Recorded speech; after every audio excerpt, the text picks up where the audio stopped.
আসসালামু আলাইকুম।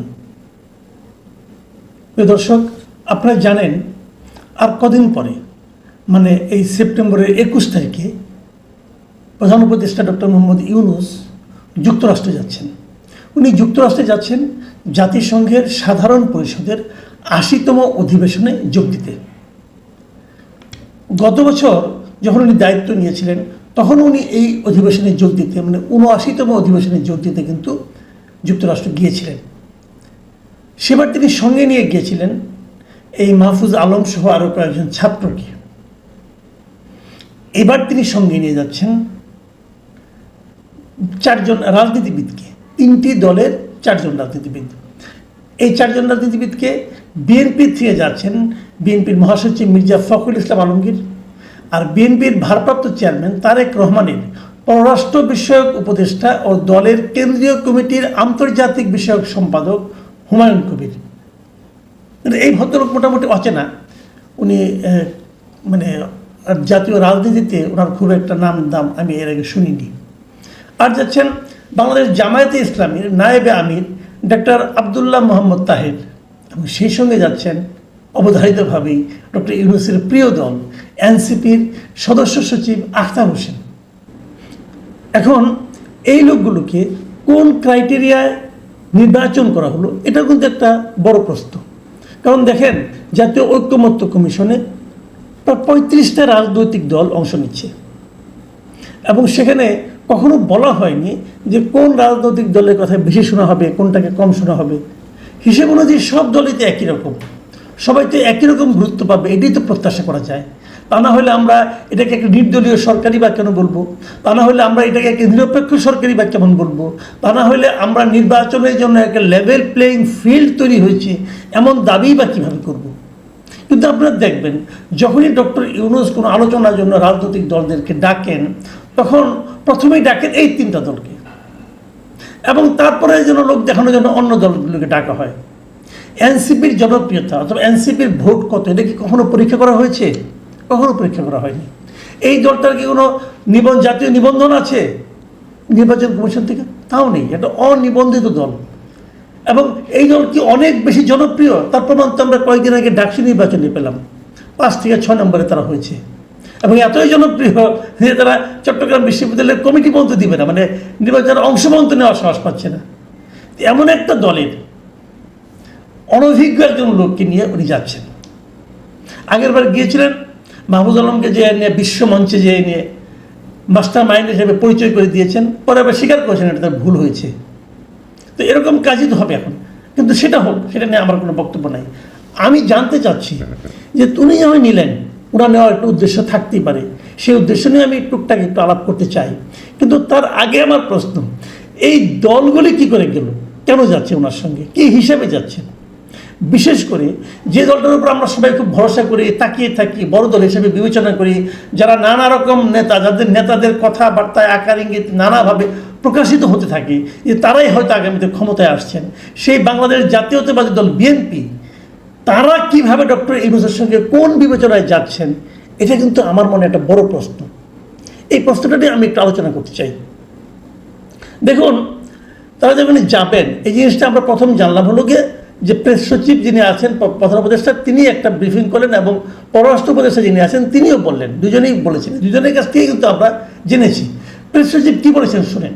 উনি বলেছেন যে এই রাজনৈতিক দলের নেতারা যাচ্ছেন, সেটা যাচ্ছেন প্রধান উপদেষ্টার আমন্ত্রণে, মানে জাতিসংঘে তাদের কোনো কাজ নাই। জাতিসংঘে ওখানে যাই কি মির্জা ফখরুল ইসলাম আলমগীর কোনো বক্তৃতা দেবেন, কোনো ভূমিকায় অংশগ্রহণ করবেন, কোনো মিটিংয়ে বসবেন, কোনো চুক্তিতে অংশ নেবেন? কি ওনার কাজটা কি? ওনার কাছে কিছুই না। উনি প্রধান উপদেষ্টার আমন্ত্রণে যাচ্ছেন, মানে বেড়াতে যাচ্ছেন। ওনার তো সময় আছে, দেশের এই অবস্থায় ওনার ওখানে বেড়াতে যাওয়ার সময় আছে, থাকা উচিত। ওনার দলের শীর্ষ ব্যক্তি যিনি আছেন এই মুহূর্তে ভারপ্রাপ্ত চেয়ারম্যান, উনিও দেশে নাই। দ্বিতীয় শীর্ষ ব্যক্তি হিসেবে ওনাকে ধরি, উনিও দেশে থাকবেন না কয়েকদিন আগামীতে। ভাই, দেশের মানুষ, দেশের স্বার্থ, দেশের কর্মকাণ্ড এত গুরুত্বহীন যে সময় বেড়াতে যাওয়া যায়? কাজটা কি ওনার ওখানে যে কী করবেন? ওনার কোনো কাজ নাই। ওনাকে নিয়ে অন্যদের কাজ আছে, ওনাকে নিয়ে হয়তো ডক্টর ইউনূসের কাজ আছে। সেই কাজটাকে আমরা একটু বোঝার চেষ্টা করি। আর ওনার সঙ্গে কেন যাচ্ছেন পররাষ্ট্র বিষয়ক উপদেষ্টা মিস্টার হুমায়ুন কবির, সেটা আমি বলতে পারবো না। ওনার সম্পর্কে আমি জানি কম, কাজে আরও বলতে পারবো না। জামাতে ইসলাম যাচ্ছেন নায়েবে আমির আবদুল্লাহ মোহাম্মদ তাহের ডাক্তার সাহেব, উনিও যাচ্ছেন আমেরিকার আমন্ত্রণ, আমেরিকা যাওয়ার ঘুরে বেড়ানোর আমন্ত্রণ হয়তো উনি উপেক্ষা করতে পারেন নাই, উনিও যাচ্ছেন, ভালো কথা যান। এনসিপির সদস্য সচিব নিয়ে কোনো কথা বলতে চাই না, কারণ এটা তো ডক্টর ইউনূসেরই দল বলে আমি মনে করি পার্সোনালি। প্রেস সচিব কি বলেছেন? তারা বলেছেন তারা মানে এরা যারা নাকি ডক্টর ইউনূসের আমন্ত্রণে যাচ্ছেন, তারা সরকারের অংশীদার হিসাবে এই ধরনের বৈশ্বিক প্ল্যাটফর্মে অংশ নিচ্ছেন। তার মানে এই নেতারা অথবা এই নেতাদের দল বিএনপি, জামায়াতে ইসলামী এবং এনসিপি এগুলো সরকারের অংশীদার, এটা আমরা নোট করে রাখলাম। মানে এই সরকারের যত কর্মকাণ্ড আছে তার অংশীদার হচ্ছে এই দলগুলো, মোটামুটি এই তিনটা দল। অন্য দলগুলোর কথা বলতে পারবো না, কারণ অন্যদেরকে যদি দাও তো দেন নাই। তাহলে এই তিনটা দল সরকারের অংশীদার, মাথায় রাখবেন আপনারা সবাই। এই সরকার ভালো মন্দ যা কিছু করুক এই তিন দলের দায়। এই সরকার যদি কোনো ডিজাস্টার করে আগামীতে, তার দায়ও এই তিন দলকে নিতে হবে, কারণ তারা সরকারের অংশীদার। মির্জা ফখরুল ইসলাম আলমগীর কি টের পেয়েছেন তাকে নিয়ে কীরকম বাণিজ্য হয়ে যাচ্ছে? বিএনপি কি টের পেয়েছে তারা কীভাবে এই সরকারের অংশীদার হয়ে যাচ্ছে?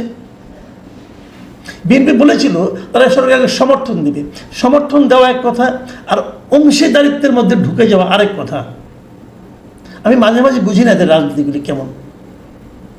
অনেক অভিজ্ঞ রাজনীতিবিদ তারা সরকারের অংশীদার হওয়ার জন্য উন্মুখ হয়ে থাকেন, প্রমাণ করার জন্য দলের দ্বিতীয় সর্বোচ্চ ব্যক্তি তার সঙ্গে যুক্তরাষ্ট্রে যান। পররাষ্ট্র উপদেষ্টা কি বলেছেন সে কথা বললে আমরা একটু শুনি। পররাষ্ট্র উপদেষ্টা বলেছেন যে উনি এখানে যাচ্ছেন, যে সাধারণ সভায় উনি কী বলবেন সেটা উনি বলেছেন যে ডক্টর ইউনূস সেখানে যে বিশ্ব দরবারে আসন্ন নির্বাচনের প্রস্তুতি, ঐকমত্যের ভিত্তিতে চলমান সংস্কার কার্যক্রম এবং গণতান্ত্রিক প্রক্রিয়ার অগ্রগতি তুলে ধরবেন। ভেরি ইন্টারেস্টিং যে ঐকমত্যের ভিত্তিতে যে চলমান সংস্কার কার্যক্রম চলছে এই বিষয়টা উনি এখানে তুলে ধরবেন এবং দেখাবেন যে আমার সঙ্গে এরা আসছে এবং আমরা সংস্কার কর্মসূচিতে যাচ্ছি, সংস্কার কর্মসূচি আমাদের হয়ে যাচ্ছে, হচ্ছে। সংস্কার কর্মসূচি কি ঐক্যমত্যের ভিত্তিতে শেষ হবে এরকম মনে হচ্ছে? এবং যদি সেটা মনে হয়, সেরকম যদি কিছু একটা হয়, সেটা কি আমাদের সাংবিধানিকভাবে বৈধ হচ্ছে? মাথায় রাখবেন এই সরকার কিন্তু নিজেই নিজেকে ঘোষণা করেছেন এরা একটা সাংবিধানিক সরকার। তো সাংবিধানিক সরকারের মধ্যে আপনি কিভাবে ঐক্যবদ্ধগুলি পুনঃস্থাপন, উদাহরণ দেব বলি আপনাকে, দুটো উদাহরণ দিই। আপনি সংবিধানে যদি কোনো পরিবর্তন করেন, আমাদের সংবিধানেই বলে দেওয়া আছে সংবিধানের পরিবর্তনটা আপনি কীভাবে করতে পারেন। যদি এই সরকারটা সাংবিধানিক সরকার না হতো, যদি কোনো বিপ্লবী সরকার হতো, তাহলে তারা তাদের মতো করে করতে পারতো। কিন্তু যখন তারা স্বীকার করে যে আমরা সাংবিধানিক সরকার, তখন তাদের কিন্তু সংবিধানের মধ্যেই থাকতে হবে, এর বাইরে যাওয়ার কোনো উপায় নাই। কীভাবে আপনি সংবিধানে পরিবর্তন করবেন? কীভাবে আপনি দ্বিকক্ষ বিশিষ্ট পার্লামেন্টের কনসেপ্টটাকে বাস্তবায়ন করবেন? আমাদের সংবিধানে তো দ্বিকক্ষ বিশিষ্ট পার্লামেন্টের কোনো অপশনই নাই।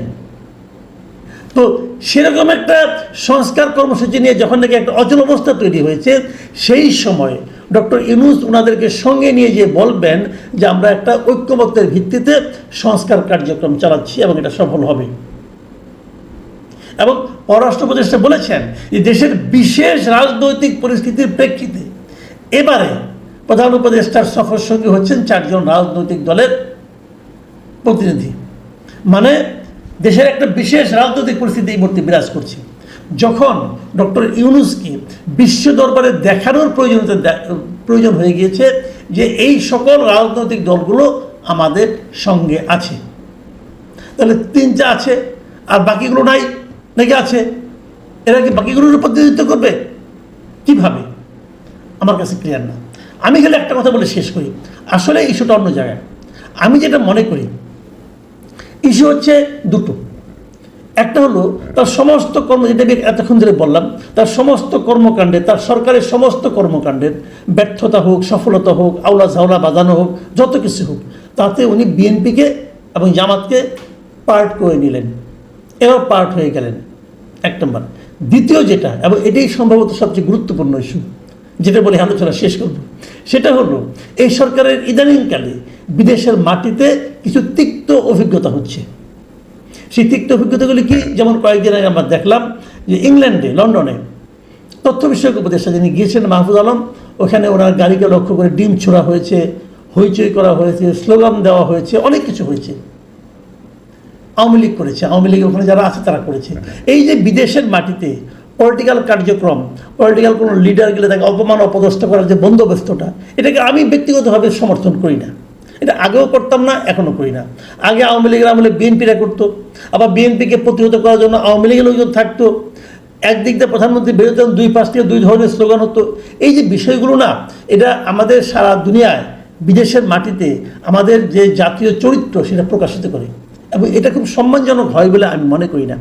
এক্ষেত্রেও তাই হবে, এবং লন্ডনেও তাই হয়েছে।